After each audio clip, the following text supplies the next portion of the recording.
AITA for leaving after my wife humiliated my sick mother at dinner? I'm Albert, 41, and for most of my marriage, I thought being a good husband meant keeping my side of the family from spilling into our home. I handled my mother's problems quietly. I paid what I could without making a show of it. I kept difficult phone calls in the garage or in my car. If my mom needed help with a bill, a ride, a form, or a repair, I tried to handle it without making Natalie feel like she had married into a second job.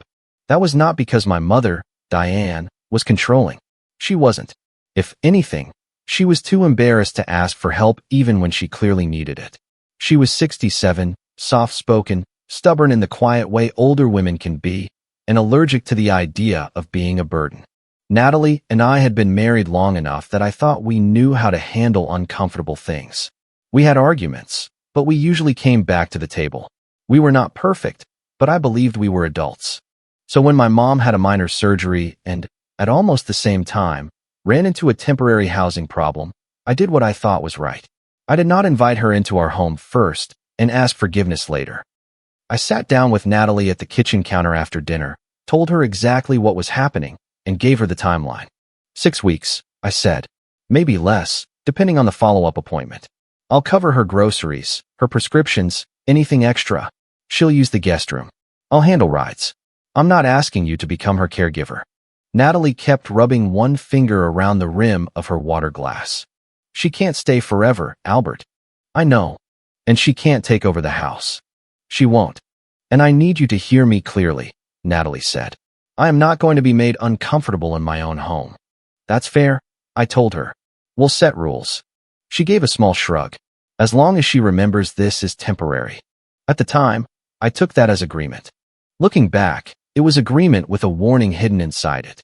My mom arrived 2 days later with one suitcase, a purse full of pharmacy receipts, a pill organizer, and a folder with her recovery schedule handwritten on notebook paper. She had taped the doctor's instructions inside the folder like she was afraid of doing something wrong. She stood just inside the front door and said, I don't need much. Just a corner to sleep in until I'm cleared. Natalie smiled. Not warmly, exactly, but politely. Guest room is ready, she said. Albert changed the sheets. My mom looked at her and said, Thank you, Natalie. I really appreciate this. I'll be out of your hair as soon as I can. That became her favorite sentence. I'll be out of your hair soon. She said it when she took a glass of water. She said it when I reminded her to eat with her medication. She said it when she folded the blanket at the foot of the guest bed for the 3rd time in one morning. The first week was awkward but manageable. My mom tried to stay invisible. She cleaned her mug the second she finished using it. She watched TV with subtitles and the volume so low I could barely hear it from the hallway.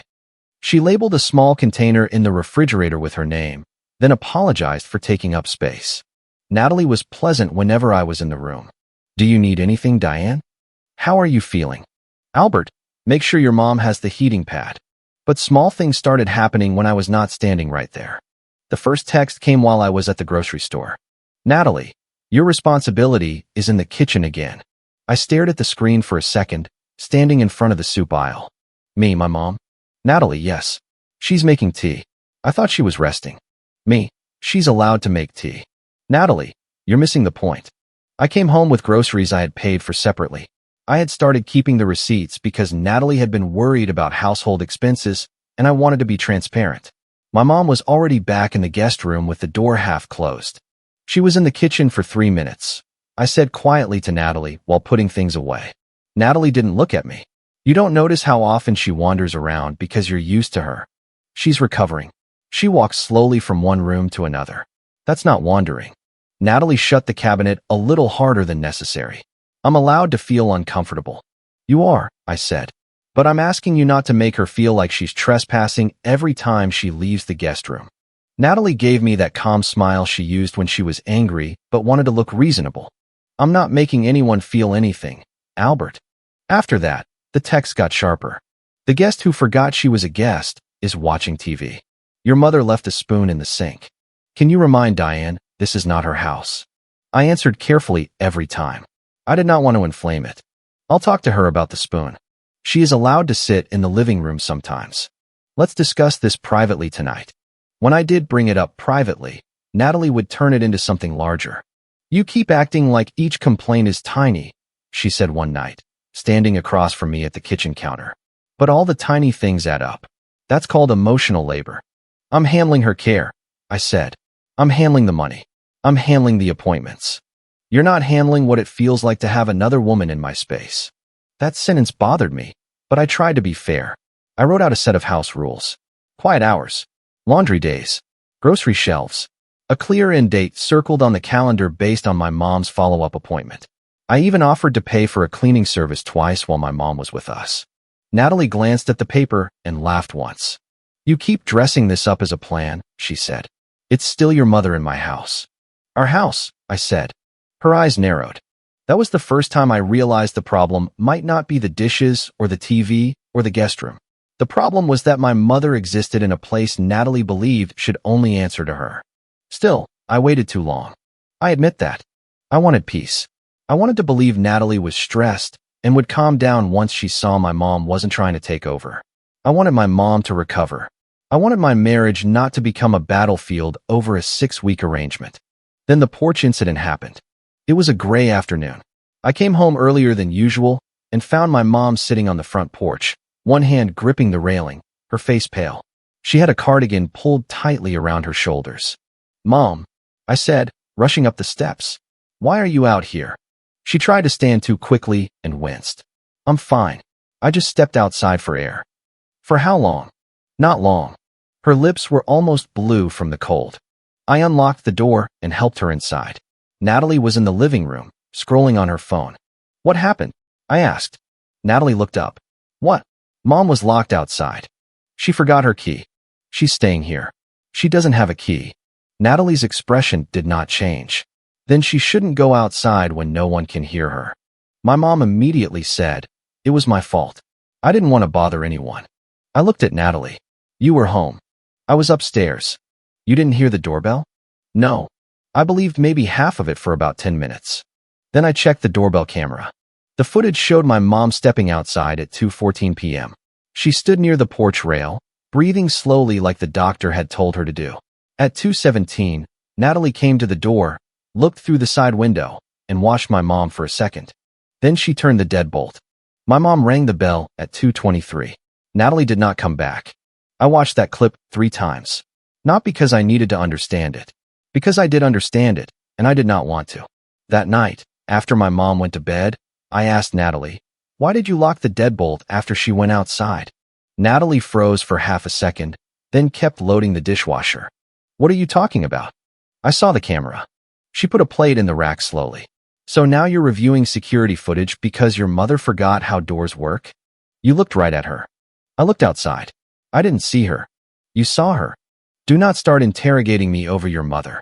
I said nothing for a moment because I knew if I spoke too fast, I would say something I couldn't take back. Finally, I said, that cannot happen again. Natalie laughed under her breath. There it is. What is? The warning. The husband voice. I wondered when she'd get you there. I stared at her. She was cold. She's recovering. She's always recovering from something. Natalie snapped. That's how she keeps you attached. My mom was not in the room, but I still lowered my voice. Do not talk about her like that. Natalie crossed her arms. Or what? I didn't answer.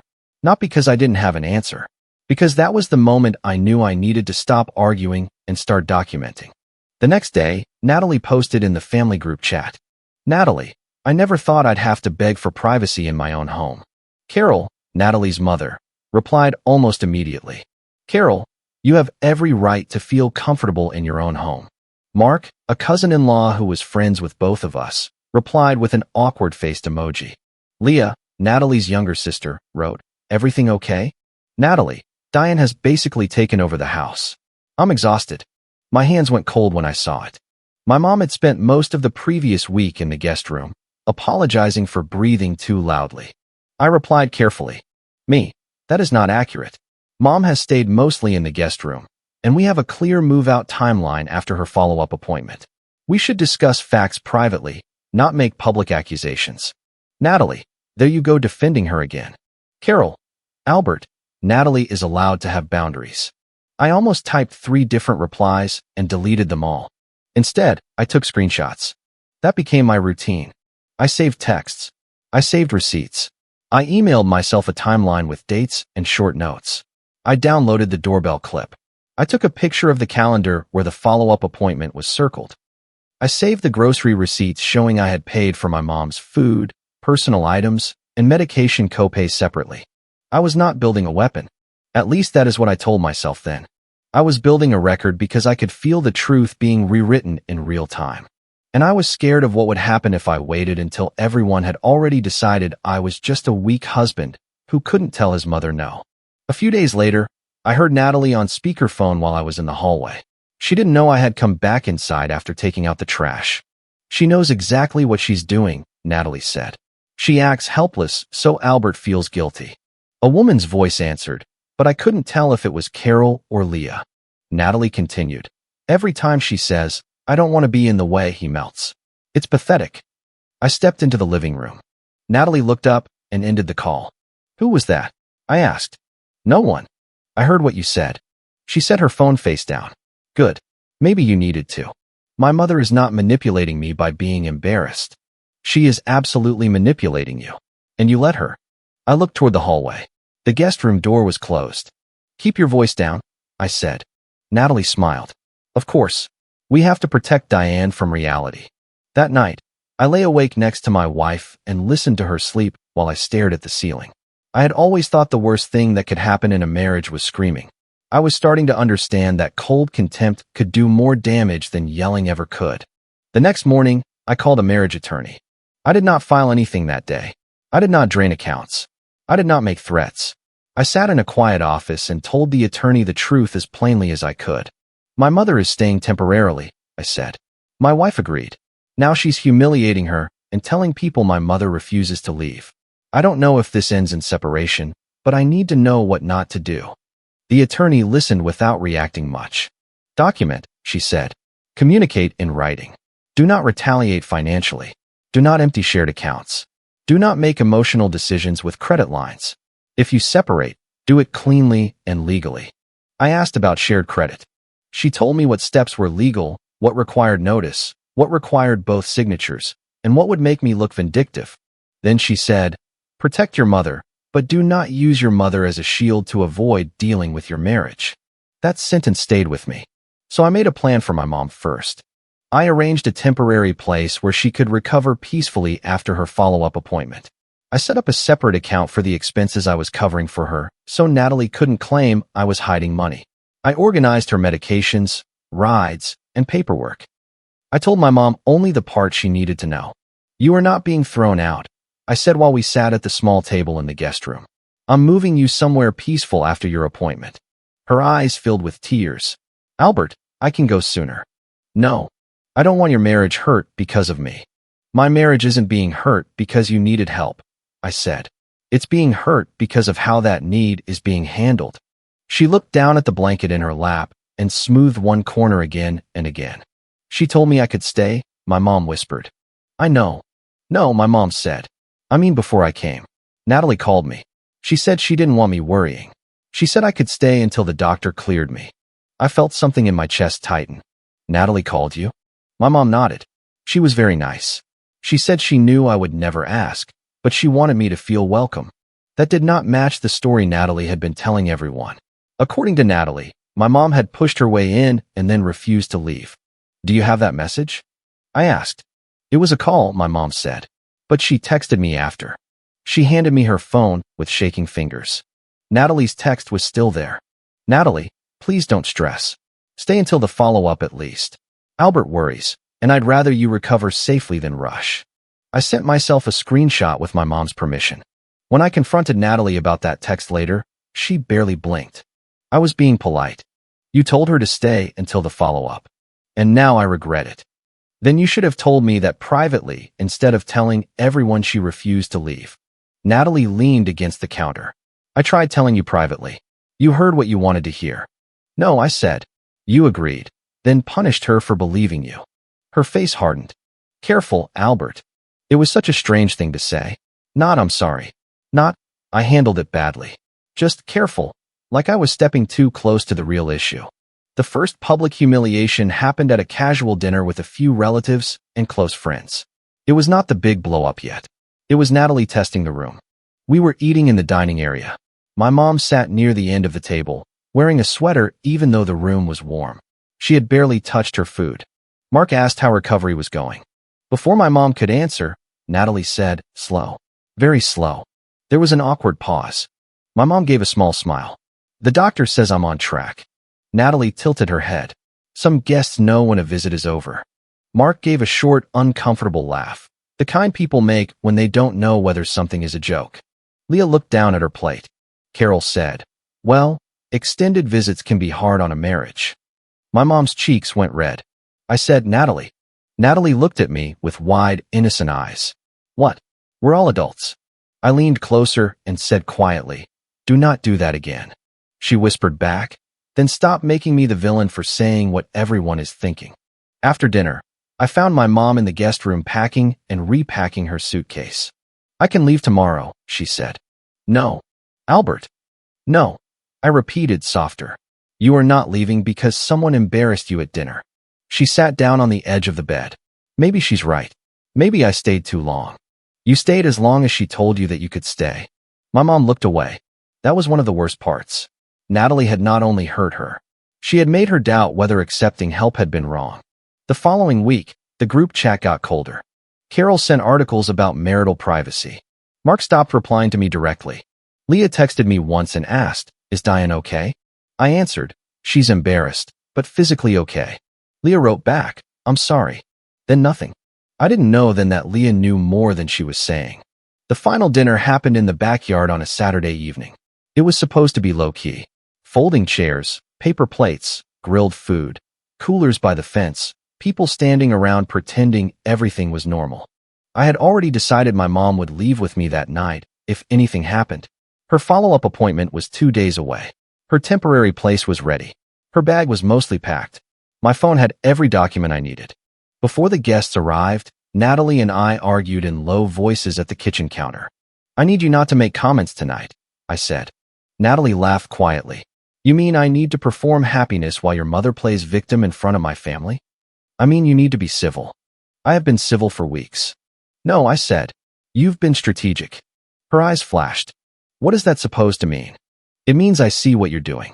Natalie stepped closer. "Good. Then maybe you'll finally understand that I want my home back." "You could have said that directly." "I did." "You also locked my mother outside." Her mouth tightened. "Still clinging to that?" "I'm not clinging to it. I'm remembering it." Someone knocked at the back door then, and Natalie instantly changed her face. She smiled, picked up the bowl of salad, and walked outside like nothing had happened. For about an hour, everything stayed tense but controlled. My mom sat near me, quiet. Leah watched Natalie more than she watched anyone else. Carol kept asking Natalie if she needed help, as if my wife were the wounded person in the room. Then Mark made a casual comment about how full the house must feel. He did not mean it cruelly. I think he was trying to make conversation. Natalie saw her opening. She raised her glass. "Since everyone keeps pretending this is normal, I'll say it," she said. "Your mother needs to stop living off our marriage." The whole backyard went silent except for the hum of the cooler and the scrape of someone's fork against a paper plate. My mom stared down at her food. Natalie continued, voice smooth and sharp. "I did not sign up to care for your mother. I did not sign up to lose my privacy. I did not sign up for this house to become a shelter every time your family creates a problem." Carol murmured, "Natalie." But she didn't stop her. Natalie smiled at me. "So, Albert, are you my husband tonight, or still her little boy?" My mother's hand trembled around her napkin. Something in me went very still. For years, I thought restraint meant swallowing the anger until nobody could accuse me of overreacting. But sitting there, looking at my mother trying not to cry in front of people who had been fed a lie, I understood that silence can become permission. I stood up. Not fast. Not dramatically. I stood, walked behind my mom's chair, and pulled it back gently. "Mom," I said, "we're leaving." My mom looked up at me with wet eyes. "Albert, please don't. You have nothing to apologize for." Natalie put her glass down. "Seriously?" I looked at her. "You don't have to like my mother," I said. "You don't have to enjoy having her here. You can ask for space. You can ask for a timeline. You can tell me you're overwhelmed. But you don't get to humiliate her and call it a boundary." Natalie's face flushed. "So that's it," she said. "You're choosing her?" Carol stood halfway. Albert, don't make a scene. I looked at Carol. The scene started when your daughter publicly shamed a recovering woman for accepting help she was promised. Natalie laughed, but it sounded thin. Then choose, Albert. Be a husband or be her little boy. I picked up my mother's purse from the back of her chair. I already chose, I said. I chose not to stay married to someone who thinks cruelty is the same thing as honesty. No one spoke. Mark looked at the ground. Leah covered her mouth with one hand. My mom kept whispering, I'm sorry, as I helped her through the back door and down the hallway. Natalie followed us into the kitchen. You walk out this door with her, don't expect me to beg you back, she said. I'm not asking you to beg. You are destroying our marriage over your mother. I stopped at the front door and turned around. No, I said. You used my mother to show me what you were willing to do to someone weaker than you. That destroyed it. Then I walked out. In the car, my mom cried quietly into a tissue. She kept saying she could go somewhere else, that she never meant to cause trouble, that maybe Natalie had been under stress. I put both hands on the steering wheel and waited until I could speak calmly.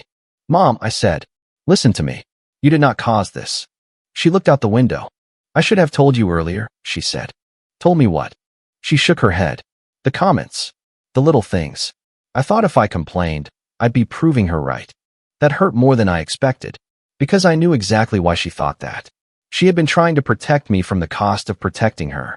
I drove her to the place I had arranged. I carried in her suitcase, set her pill organizer on the nightstand, taped her recovery schedule inside the folder again, and made sure she had water and her phone charger. When I got back to my car, I had 11 missed calls. 5 from Natalie, 3 from Carol, 1 from Mark, 2 from Leah. Before I could decide what to answer, Leah texted me. Leah, I should have sent these sooner. I'm sorry. Then screenshots started coming through. They were from a private chat between Leah and Natalie.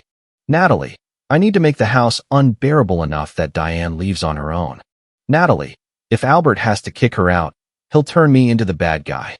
If she leaves embarrassed, he won't bring her back. Natalie, he keeps wasting money on his side of the family while our savings just sit there. Leah, what savings thing are you talking about? Natalie, the plan Mom and I discussed. It only works if Albert stops bleeding money every time Diane cries. Another screenshot showed Natalie writing. I told Diane she could stay until the follow-up because I had to sound supportive. I didn't think she'd actually take the whole time. I sat in my car with the phone glowing in my hand. I was angry, but it was not the loud kind. It was the kind that makes everything suddenly clear. Leah sent another message. Leah, I kept telling myself it wasn't my place. Then tonight happened. I'm sorry, Albert. I didn't know she locked Diane out until you mentioned it. I typed slowly. Me, thank you for sending these. Please don't get into a fight with Natalie tonight. Leah, too late. She's screaming at everyone. I didn't go back to the house. I drove to a hotel. Then I wrote one message in the family group chat. I rewrote it 6 times before sending it because I did not want to turn my mother's medical situation into entertainment. I did not include her private details. I did not include anything about her diagnosis or prescriptions. I kept it factual. Me, I'm correcting the record once. My mother did not refuse to leave. Natalie agreed in writing that Diane could stay until her follow-up appointment. Diane has stayed mostly in the guest room, and I have covered her added expenses. The claim that she took over the house is false. Then I attached 3 things. A screenshot of Natalie telling my mom to stay until the follow-up. A still from the doorbell footage showing Natalie at the door before locking the deadbolt. A cropped screenshot from Natalie's private message saying she needed to make the house unbearable enough for Diane to leave. Then I wrote, Me, I will not discuss Diane's private medical information here. I am only sharing enough to correct the false story that was used to justify humiliating her publicly. From now on, any communication about household expenses, separation logistics, or shared credit accounts needs to happen in writing. For 2 minutes, no one replied. Then Mark wrote, Mark, I thought this was just normal mother-in-law tension. I didn't know she was being set up. I'm sorry, Albert. Leah sent. Leah, I'm sorry too. I should have said something before tonight. Carol replied much later. Carol, Natalie had a right to feel comfortable in her own home. Then, after another long pause. Carol, I didn't know she had said those things. Natalie did not respond in the group chat. She texted me privately instead. Natalie, You are disgusting for posting private messages. Me. You humiliated my mother in front of people after privately planning to push her out. I corrected the lie. Natalie. You made me the villain for wanting my home back. Me. Wanting your home back was not the problem. Trying to shame my mother out of it was. Natalie. You chose her. Me. I chose decency over cruelty. She called again. I did not answer. The next morning, I emailed Natalie instead of texting. For clarity, all discussions about household expenses, separation logistics, and shared credit accounts need to happen in writing going forward. I am not emptying accounts or making emotional financial decisions. I am following legal advice. I will pay my share of agreed household obligations while we determine next steps. I also contacted the bank about what could legally be frozen, closed, or monitored on shared credit lines. I followed the attorney's instructions exactly. No revenge spending. No dramatic account draining. No games. That mattered, because 2 days later Natalie accused me of financially abusing her. In writing, Natalie, you're trying to control me because I stood up for myself. Me, I have not restricted your access to shared funds. I have requested written communication and legal guidance regarding shared credit. That is not control. Natalie, you sound like a lawyer now. Me, that is intentional. She hated that. For a week, she tried to reframe the story. She told people I had abandoned my wife for my mother. She said I had created an unsafe emotional environment where she couldn't express boundaries. She said I had weaponized evidence against her. Some people stayed quiet. A few still defended her softly, especially people who believed marriage meant never embarrassing your spouse publicly, even if your spouse had publicly embarrassed someone else first. But the evidence made the old story harder to sell. Mark called me a few days later. I owe you an apology, he said.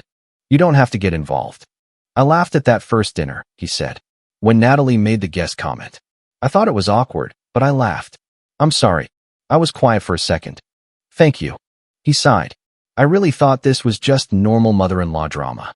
That's what she wanted people to think. Yeah, he said. I see that now. Leah also called.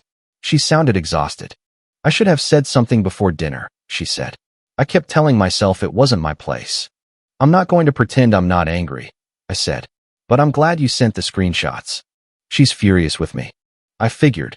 Leah lowered her voice. The savings plan was real, Albert.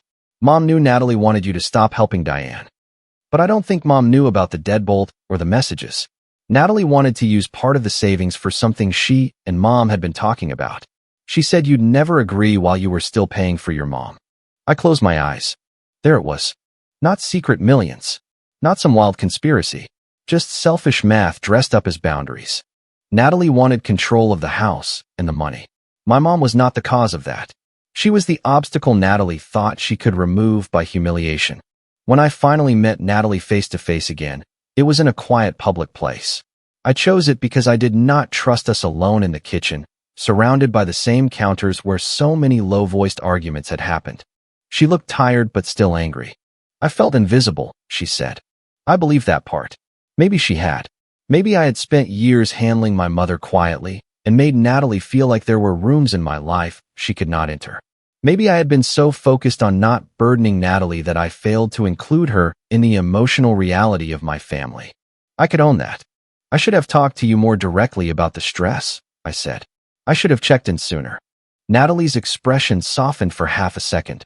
Then I added, but that does not excuse what you did. Her face closed again. I set boundaries. No, I said. A boundary is a line you draw around yourself. What you did was a trap you set for someone weaker than you. She scoffed. That sounds like something your attorney told you. It sounds like what happened. Natalie leaned back. So what now? I had already written down my answer because I knew I needed to be clear. If there is any chance of reconciliation, I said, it starts with a real apology to my mother. Not sorry you felt hurt. Not sorry things got tense. A direct apology. Then you correct the group chat and tell people Diane did not refuse to leave. Then counseling. And no more public smearing. Not of me. Not of my mother. Not of anyone you're angry with. Natalie stared at me. You want me to humiliate myself? No, I said. I want you to repair what you damaged. She was in my home, Albert. And you had every right to say you were overwhelmed.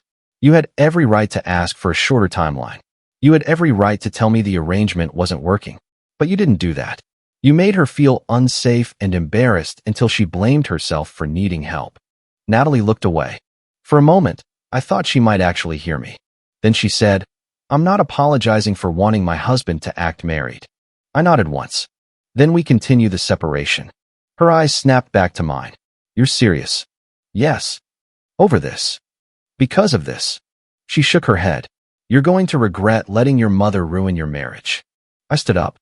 "My mother did not ruin our marriage," I said. "She revealed it." I left before the conversation could become another circle. The legal process did not become instantly clean or satisfying. Real life rarely works that way. There were emails, appointments, tense exchanges about bills, and more accusations from Natalie that I was cold, disloyal, and manipulated by my mother. But the difference was that I stopped trying to win emotional arguments with someone committed to changing the subject. When Natalie wrote, "You abandoned me," I answered, "I left after you publicly humiliated Diane and refused accountability." When she wrote, "I only wanted boundaries," I answered, "Boundaries do not require lying to family or locking someone outside." When she wrote, "You care more about being right than being married," I answered, "I care about being married to someone who can be wrong without becoming cruel." My mom recovered in a quiet place where nobody sighed when she walked into a room. She still apologized too much. She still asked if I was sure I could afford things, even when I showed her the separate account and the receipts. She still blamed herself on bad days. One afternoon after her follow-up appointment, she sat beside me in the car and said, "I wish I had never come to your house." I looked at her and said, "I don't." She frowned. "If you hadn't," I said, "I might have spent 10 more years thinking peace was the same thing as respect." She cried then, but not like the night of the dinner. This time it sounded like relief. Carol eventually sent me one stiff message. "Carol, I still believe Natalie had a right to be upset, but I understand things went too far." I did not argue with her. That was as much as she could admit. Mark stayed friendly but careful. Leah checked on my mom once, then gave us space. Some relatives never said anything at all. That was fine. I learned that when people benefit from not knowing the truth, evidence does not always turn them brave. Natalie never gave the apology I asked for. She sent one message that said, "Natalie, I'm sorry the situation became painful for everyone." I replied, "Me, that is not an apology to Diane." She did not answer. So I kept moving forward. I did not choose my mother over my wife. I know that is the version Natalie prefers because it makes the story simple. Weak husband. Needy mother. Unfair wife pushed too far. The truth is less convenient. I chose not to stay in a marriage where compassion was treated like a character flaw. I chose not to let my mother be publicly shamed for accepting help that had been offered to her. I chose not to confuse cruelty with honesty just because the cruel person used the word boundary. Being a husband never meant abandoning the woman who raised me. Being a son never meant letting my mother run my marriage. For years, I thought my job was to stand in the middle and absorb the impact from both sides. Keep everyone calm. Keep everyone comfortable. Keep everyone from seeing the cracks. Now I understand something I should have understood sooner. Calm does not mean silent. Fair does not mean passive.